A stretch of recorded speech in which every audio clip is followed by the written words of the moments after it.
Fast food की मोहब्बत जिंदगी की कीमत। दो सहेलियां थीं, दोनों एक ही कॉलेज में पढ़ती थीं। बचपन ही से इन दोनों को खाने पीने का बेहद शौक था। घर का सादा खाना उन्हें कभी पसंद नहीं आया। शवरमा, बर्गर, पिज़्ज़ा, पास्ता आओ उनकी रोज़मर्रा जिंदगी का हिस्सा था। कॉलेज के कैंटीन से लेकर बाहर के फास्ट फूड स्टॉल तक जहाँ है भी कुछ तला हुआ और मज़ेदार मिलता, वहाँ है ये दोनों ज़रूर नज़र आती। वक्त गुजरता गया और जैसे जैसे उम्र बढ़ती गई, उआन का जिस्म भी बेकाबू होता चला गया। वो अपनी उम्र से कहीं ज्यादा बड़ी दिखाई देने लगी। जब शादी का वक्त आया तो मसला सिर्फ रिश्तों का नहीं रहा, बल्कि नजरों का बन गया। जो भी रिश्ता देखने आता बस एक ही बात कहकर वापस लौट जाता, लड़कियां बहुत मोटी हैं। उन्हें एक के बाद एक रिश्ता टूटता गया और आखिरकार वो दिन भी आ गया जब कोई भी लड़का उआन के साथ शादी के लिए तैयार ना हुआ। वक्त गुजरता गया और उन दोनों सहेलियों की उम्र बढ़ती चली गई। उआन में से एक सहेली वक्त के साथ साथ कुछ ज्यादा ही मोटी हो गई थी। अलिफास की सांस फूलने लगी, जिस्म जरा सा चलने पर थक जाता और मामूली सी तकलीफ भी बीमारी बन जाती। डॉक्टरों ने इसे सख्ती से मना किया, ये सब खाना छोड़ दो वरना जान को खतरा हो सकता है। मगर आदतें इसकी कमजोरी बन चुकी थी। वो चाहकर भी फास्ट फूड छोड़ ना सकी।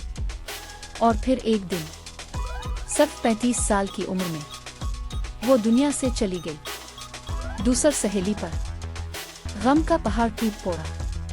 वो दिन रात रोती रही, खुद को कोसती रही और हर लम्हा अपनी सहेली को याद करती रही। इस दर्द ने अलिफास के अंदर एक फैसला पैदा किया, अपनी जिंदगी बदलने का फैसला। अलिफास ने खुद से वादा किया कि वो अपनी सहेली जैसा अंजाम नहीं चाहती। अलिफास ने डाइट शुरू की, गलत आदतों को आहिस्ता आहिस्ता छोड़ा और खुद पर मेहनत की। वक्त के साथ साथ अलिफास का जिस्म बदलने लगा, सेहत बेहतर होने लगी और बीमारियों ने इसका साथ छोड़ दिया। 40 साल की उम्र में वो स्मार्ट भी थी और सेहतमंद भी। इस उम्र में अलिफास की जिंदगी में एक अच्छा रिश्ता आया। अलिफास ने हिम्मत की, शादी की और आखिरकार अपना घर बसा लिया। नाज़रीन के लिए आ कहानी हमें ये सिखाती है कि जिंदगी में जायका जरूरी है, मगर सेहत इससे कहीं ज्यादा कीमती है। गलत आदतें वक्ती खुशी देती हैं, लेकिन अंजाम अक्सर दर्दनाक होता है। वक्त रहते अगर खुद को संभाल लिया जाए तो तकदीर भी बदल सकती है।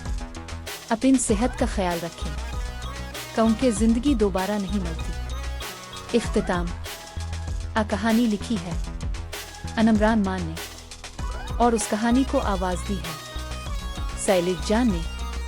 नाज़रीन से गुजारिश, अगर ये कहानी आपके दिल को छू गई तो हमारे YouTube चैनल को लाइक करें, सब्सक्राइब करें और कमेंट में अपनी राय जरूर दें। इब का एक लाइक हम मजीद सच्ची और सबक आमोज कहानियां लाने की हिम्मत देता है।